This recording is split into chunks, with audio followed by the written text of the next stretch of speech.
excited because I have with me Jenny Blake today, who wrote this absolutely amazing book, Life After College, and it's actually just recently been published in the UK here on the 28th of April, I believe, so it's fresh in the bookshelves. And I'm having Jenny with me today to just talk a little bit about her book and what she does and why she's so amazing. Well, I'm a big fan anyway.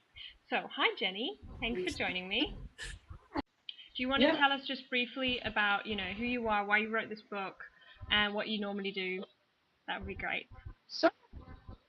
Yeah, where to even start? I'll start with I'm an author, and my book is meant to be a portable life coach for 20 somethings. So, very short snippets of tips, quotes, and coaching exercises for every area of someone's life after college.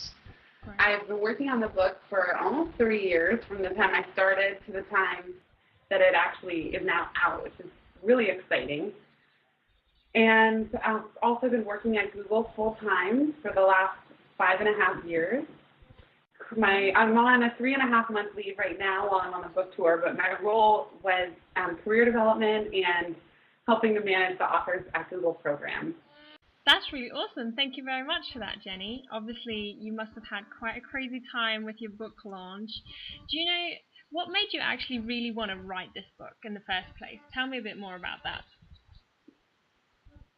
I had taken a leave of absence from UCLA to help one of my professors start a company. And I remember feeling really confused and lost because I hadn't technically graduated yet. My friends were still in school.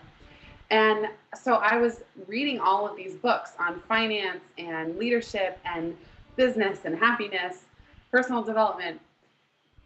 And they were all so helpful to me that I wanted to kind of aggregate what I was learning and put together a book that I knew I would want to read.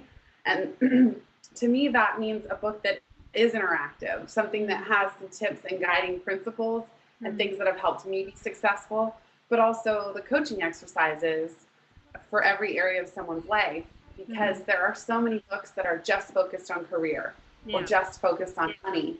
And yes, it's a lot to tackle to do someone's whole life.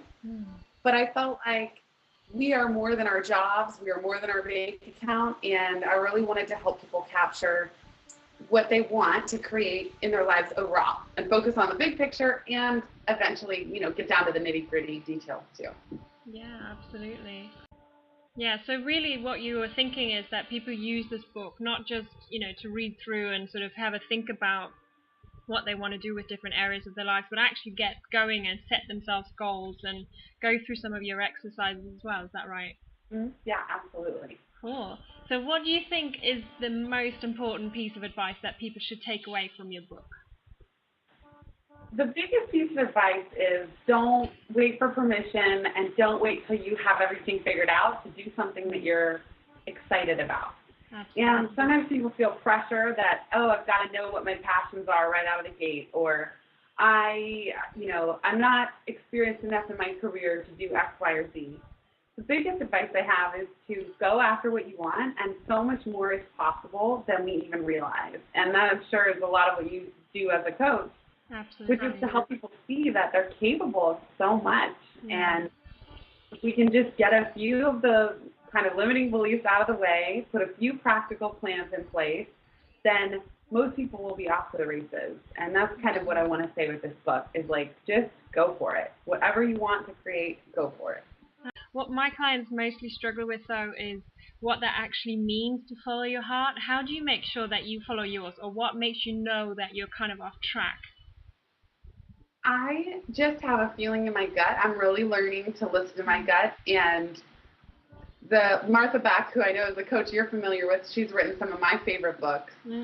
She talks about this feeling of shackles on versus shackles off. So what activities, people, experiences make you feel shackles on, like very restrictive and unhappy, and you can just feel there's tension and you don't look forward to whatever that is. And then what feels shackles off, freeing and exciting.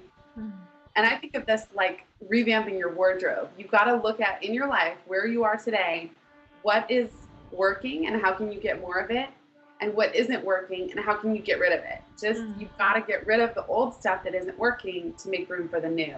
And for young people, that might not happen overnight. It's such a great point you bring up, that people sometimes don't know, what does that mean to actually follow my heart in practice. And I think the best thing someone can do is just go in little chunks. Yeah, absolutely. And just make sure that it feels right as well, because sometimes we trick ourselves into thinking it should feel right, but actually, really, when we're honest with ourselves, it doesn't, right? Right. Okay, so thank you so much for your time, Jenny. Now, if my viewers would like to have a look at your blog, your book, where can they find you? My blog is lifeaftercollege.org, and that has, gosh, 3.5 years of archives. So there's a new here section that people might find helpful. And then the book website is lacbook.com.